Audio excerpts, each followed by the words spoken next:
بسم اللہ الرحمن الرحیم۔ فلسطین میں آج مسلمانوں پر جو ظلم ستم یہودیوں کی طرف سے ڈھائی جا رہی ہے، ان کی تاریخ اگر ہم دیکھیں جو مسلمانوں کے خلاف چلی ہے وہ بنیادی طور پر صہیونیت کی ہے۔ صہیون کسے کہتے ہیں؟ اس بارے میں مورخین لکھتے ہیں کہ یروشلم میں ایک پہاڑ ہے جس کا نام صہیون ہے۔ مشرقی جانب صہیون کا پہاڑ موجود اور مغربی جانب ایک پہاڑ ہے جو موریہ کہلاتا ہے۔ صہیون کا پہاڑ موریہ کے پہاڑ سے ذرا بلندتر ہے اور اس پہ حضرت داؤد علیہ السلام کا مزار بھی ہے اور سلیمان علیہ السلام نے حکومت بھی وہاں پہ کی ہے۔ تو اس اعتبار سے یہودی اس کو مقدس سمجھتے ہیں۔ انہوں نے اپنی تحریک کا آغاز جب 27 اگست 1897 میں کرنا چاہا تو اس حوالے سے انہوں نے ایک کانفرنس بلائی۔ سوئٹزرلینڈ کی سرزمین پر دنیا کے مختلف کونوں سے یہودی جمع ہوئے اور انہوں نے اس حوالے سے مشاورت کی کہ ہم اپنے اس مقدس سرزمین کو کس طرح دوبارہ حاصل کریں۔ تو اس حوالے سے انہوں نے اپنے اس تحریک کا نام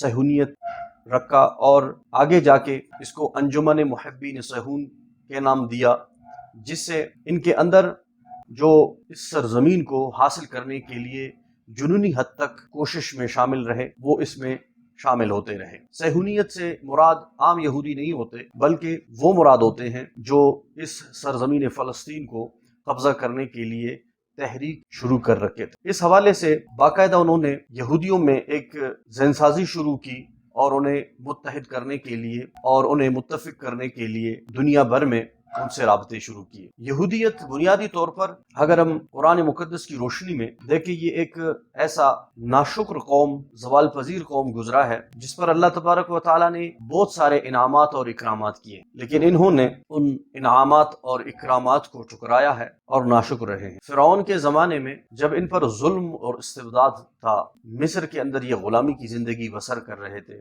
اللہ تبارک و تعالیٰ نے ان پر کرم فرما کر حضرت موسیٰ علیہ السلام کو مبعوث فرمایا اور موسیٰ علیہ السلام کو اللہ تبارک و تعالیٰ نے یہ ذمہ داری دی کہ آپ فرعون کو حق کی دعوت دیں اور بنی اسرائیل کو ان کے ظلم سے آزاد کریں۔ موسیٰ علیہ السلام جب فرعون سے ملے تو انہوں نے دو ٹوک بات ان سے کی۔ ایک یہ کہ آپ جو خدائی کا دعویٰ کر رہے ہیں یہ غلط دعویٰ ہے، اصل میں احکم الحاکمین اللہ کی ذات ہے، اس کا قائل ہوں اور اس کو مانیں۔ دوسرا جو آپ بنی اسرائیلیوں پر جو ظلم و ستم کر رہے ہیں اس کو بند کر دیں۔ غرض موسیٰ علیہ السلام کی کوشش اور جدوجہد سے بنی اسرائیلیوں کو فرعون سے نجات حاصل ہوا اور اللہ تبارک و تعالیٰ کے حکم سے وہ بحیرہ احمر کے راستے سے وہاں سے نکلے۔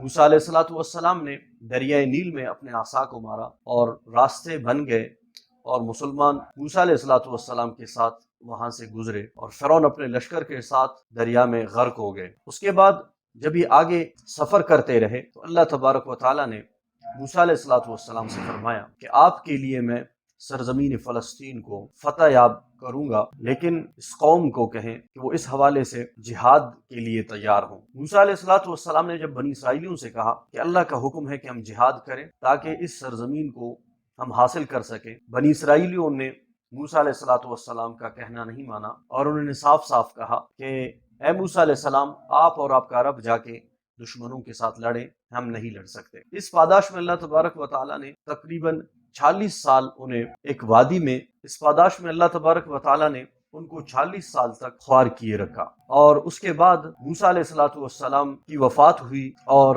موسیٰ علیہ السلام کے خلیفہ یوشع انہوں نے ان کی سربراہی کی اور ان کی جدوجہد اور کوشش سے اریحا کا جو پہلا منزل ہے فلسطین کا ان کو فتح فرمایا اور آہستہ آہستہ پورے فلسطین پر بنی اسرائیلی قابض ہو گئے۔ فلسطین میں بسانے کا بنیادی مقصد اللہ تبارک و تعالیٰ کا یہ تھا کہ یہاں پہ ایک عادلانہ حکومت قائم ہو، اللہ کی حاکمیت اور بول بالا ہو اور منصفانہ ایک نظام قائم ہو۔ لیکن یہودی بجائے اس کے کہ منصفانہ نظام قائم کریں وہ آپس میں گروہ بندی کے شکار ہو گئے، دڑ بندی کے شکار ہو گئے، قبائلی طور پر ان میں اختلافات پیدا ہو گئے۔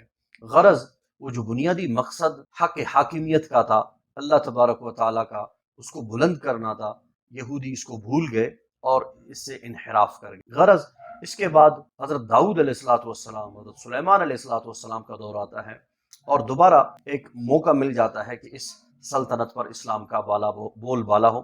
اس حوالے سے انشاءاللہ مزید ہم گفتگو کریں گے اور تاریخی پس منظر میں جو حقائق ہیں ان پر روشنی ڈالیں گے۔ وآخر دعوانا الحمدللہ رب العالمین۔